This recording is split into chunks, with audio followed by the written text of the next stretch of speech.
அனைவருக்கும் வணக்கம். என் பெயர் விமலா. நான் டாக்டர் எஸ்என்எஸ் ராஜலக்ஷ்மி கலை அறிவியல் கல்லூரி தன்னாட்சி தமிழ் துறையில் உதவி பேராசிரியராக பணியாற்றி வருகின்றேன். இன்றைய காணொளியில் நாம் காண இருப்பது விழா குறித்த பகுதிகளை. ஆசிரியர் அனன் எழுதிய விழா என்னும் தலைப்பின் கீழ் அமைந்த செய்திகளை காணலாம். விழா மனமகிழ்ச்சிக்கான ஒரு தருணத்தை ஏற்படுத்தக்கூடிய ஓர் நிகழ்வாகும். விழாக்கள் மனிதனின் மனதை மகிழ்ச்சிப்படுத்துவதோடு மட்டுமல்லாமல் அனைவரையும் ஒன்றுபடுத்தி ஒருமைப்பாட்டுடன் திகழ வைக்கும் ஒரு நிகழ்வாக அமைகிறது. மனம் மகிழ்ச்சி இல்லாத தருணங்களில் இமயமலை அளவிற்கு கணத்தை சுமந்து நிற்கிறது. கொண்டாட்டமில்லாத வாழ்க்கையில் விடியல்கள் வசந்தத்தை நமக்கு ஒருபோதும் தருவதில்லை. அலைந்து போய்க் கொண்டிருக்கின்ற மேகங்கள் எல்லாம் கார்காலத்தில் ஒன்று சேர்வதால் தான் மண்ணில் வசந்த காலம் துள்ளிவிடுகிறது. வறட்சியான மேகங்கள் கடந்து போகின்ற மனதிற்கு சின்ன சின்ன சாரலாய் துள்ளலாய் இன்பமும் தேவைப்படுகிறது. அந்த துள்ளலும் இன்பமும் தான் மனிதனை இன்னும் உயிர்ப்போடு வைத்திருக்கின்றன என ஆசிரியர் விழா குறித்து தன்னுடைய அறிமுக உரையை எழுதுகிறார். எத்தகைய மகிழ்ச்சியாக வைத்திருந்தாலும் மனதில் மகிழ்ச்சி இல்லை என்றால் அந்நிகழ்வு நமக்கு சிறப்பாக அமையாது. என்னதான் தங்கக்கூண்டில் கிளியை அடைத்து வைத்து அறுசுவை உணவு கொடுத்தாலும் அது பறப்பதில்தான் அதற்கு மகிழ்ச்சி இருக்கிறதே தவிர அந்த கூண்டுக்குள் இருப்பதை எப்போதும் விரும்புவதில்லை. மலையில் இருந்து இறங்கி வருகின்ற அருவி ஆராய் நடைபயின்று கடைசியில் கடலில் கலந்து தன் வடிவம் இழக்கிறது. மலைவாழ் மாந்தரிடம் பிறந்த அனைத்து வாழ்வியல் முறைகளும் மெல்ல மெல்ல வடிவமிழந்து கடைசியில் ஒரு பெருங்குழுவிடம் கணிந்து அதனோடு கரைந்து வடிவ மாற்றம் பெறுகிறது என மக்களின் பண்பாடமைந்த வாழ்க்கையை குறித்து ஆசிரியர் குறிப்பிடுகின்றார். ஆதி மனிதன் தன் வாழ்வை காடுகளில் தொடங்கினான். படிப்படியாக நாகரிக வளர்ச்சி பெற்ற காரணங்களினால் தன்னுடைய வாழ்க்கையில் பல்வேறு நிலைகளில் முன்னேற்றம் அடைகின்றான். முன்னேற்றம் அடைந்த மனிதன் காலம் காலமாய் தன்னுடைய சந்தோஷங்களை பகிர்ந்து கொள்வதற்காக இத்தகைய விழாக்களை எடுத்துரைக்கின்றான்.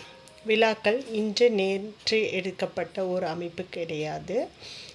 அது சங்ககாலம் தொட்டே விழாக்கள் நடைபெற்று வருகின்றது. சங்ககால நூல்களான 10 பாட்டு 8 தொகைகளில் விழாக்கள் குறித்த பதிவுகள் அதிகமாக காணப்படுகின்றன. நிலத்தின் அடிப்படையில் மக்களின் வாழ்வியல் முறை அமைந்திருந்தது.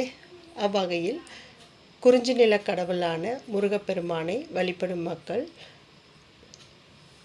முருகப்பெருமானின் பெருமைகள் மற்றும் அவர்கள் வாழ்வியல் சார்ந்த நெறிமுறைகளை திருமுருகாற்றுப்படை என்னும் நூலில் விரிவாக காணப்படுகிறது.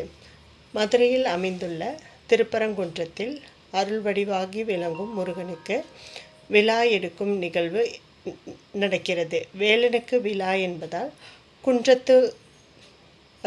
குன்றில் வாழக்கூடிய மக்கள் குதூகலமாக மிகவும் சந்தோஷமாக இருப்பார்கள்.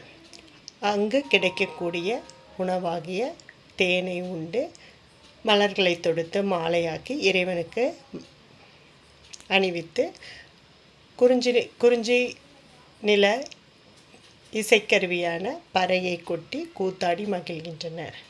புது புனல் விழா போல வேலவன் விழா சிறப்பாக நடைபெற்று கொண்டிருக்கிறது.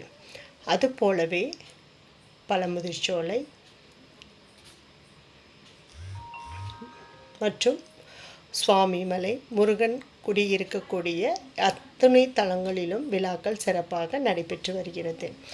இன்றைய காலங்களில் முருகனுக்கு காவடிகள் பால் குடங்கள் எடுத்து நிகழ்வதை நாம் காண்கின்றோம். அவ்வகையில்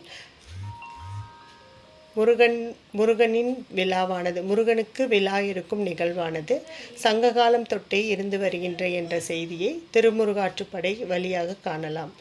ஒவ்வொரு நிகழ்விலும் ஒவ்வொரு விதமான சிறப்பு நிகழ்வுகள் அமைய பெற்றுள்ளன. அவ்வகையில் பொருணர் ஆற்றுப்படையில் விழா நிகழும் போது வந்த விருந்தினருக்கு விருந்து அமைப்பது ஒரு தலையாய கடமையாக இருக்கின்றது என்பதனை பதிவு செய்யப்பட்டுள்ளது. இதனை சாறு களி வழி நாள் சோறு உறாது வேறு புலம் முன்னிய விறகு அறிபெறும் என்னும் வரிகள் வழி அறிய முடிகிறது. அது மட்டுமல்லாமல் வந்த விருந்தினரை 7 அடி சென்று அனுப்பும் முறை பொருநராற்று படை வழியாக அறிய முடிகிறது. இத்தகு சிறப்புமிக்க செய்திகளை சங்ககால நூல்களின் வழி காண முடிகிறது. இதன் தொடர்ச்சியை அடுத்த காணொளியில் காணலாம். நன்றி, வணக்கம்.